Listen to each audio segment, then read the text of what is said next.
Bienvenue sur la chaîne RAF for Life, parce que quand tu es dans la NWO, c'est for Life. Alors voilà, je viens vous faire le récapitulatif de SmackDown du 30 juillet 2021 qui s'est déroulé hier à Minneapolis, Minnesota, avec les commentateurs Pat McAfee et Michael Cole.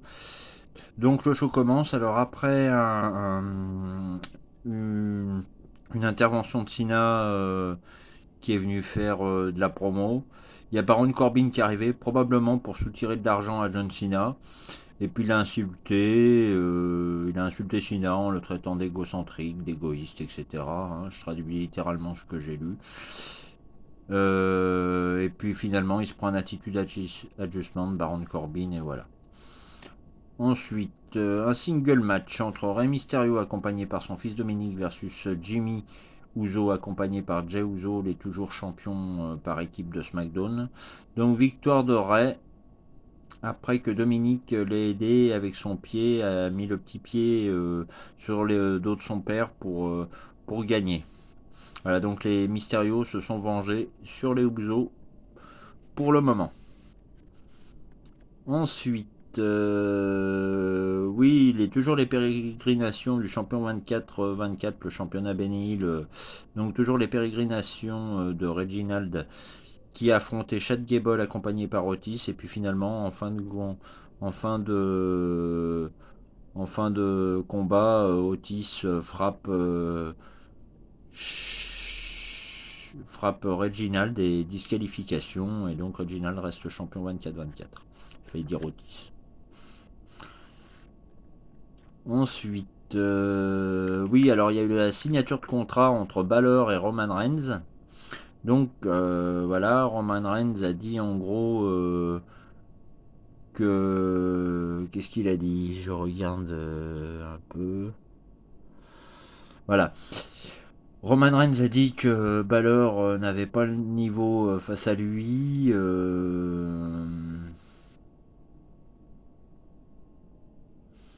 Il dit quoi d'autre? Oui, enfin, puis il dit qu'il veut que le match se fasse, Roman Reigns. Bah oui, c'est facile pour lui, Finn Balor. Mais il faut pas sous-estimer Finn Balor. Et puis il arrive Corbin qui attaque Balor.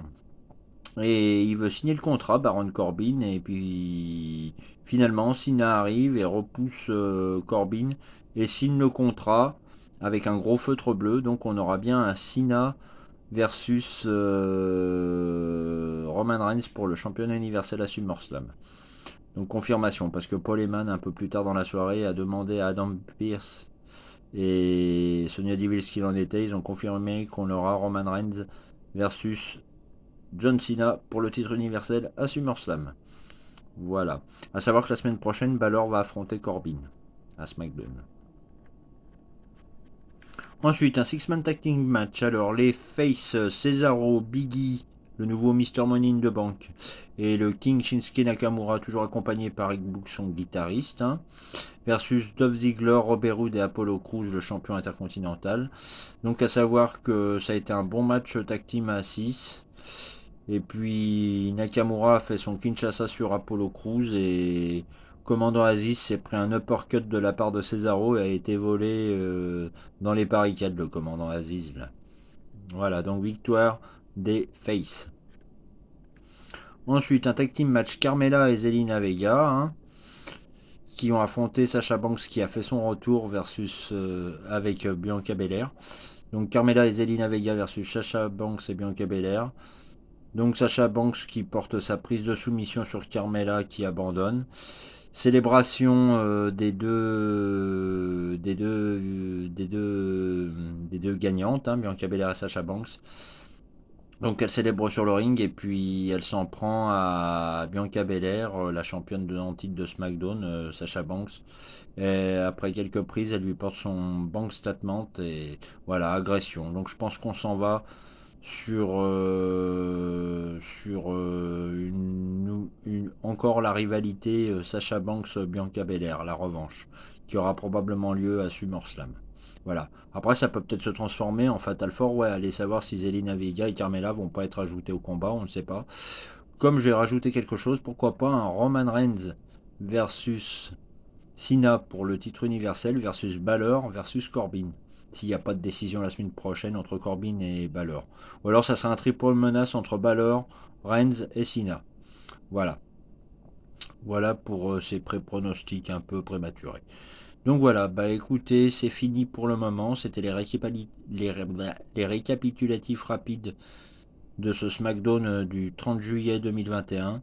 Alors n'hésitez pas à laisser des commentaires, hein, mettez un pouce si vous aimez, un pouce à l'envers si vous n'aimez pas. Ça fera chaud au cœur. Merci de votre écoute. N'hésitez pas, hein, je suis un amateur. Voilà, je fais du mieux que je peux et voilà. Mais ça m'intéresse de parler catch, ça fait un peu la thérapie du miroir, ça me fait du bien et puis voilà. Et bah écoutez, c'était Raph for Life parce que quand tu es dans la NWO, c'est for life et je vous dis à très vite pour la suite des événements. Ciao tout le monde et merci de votre écoute.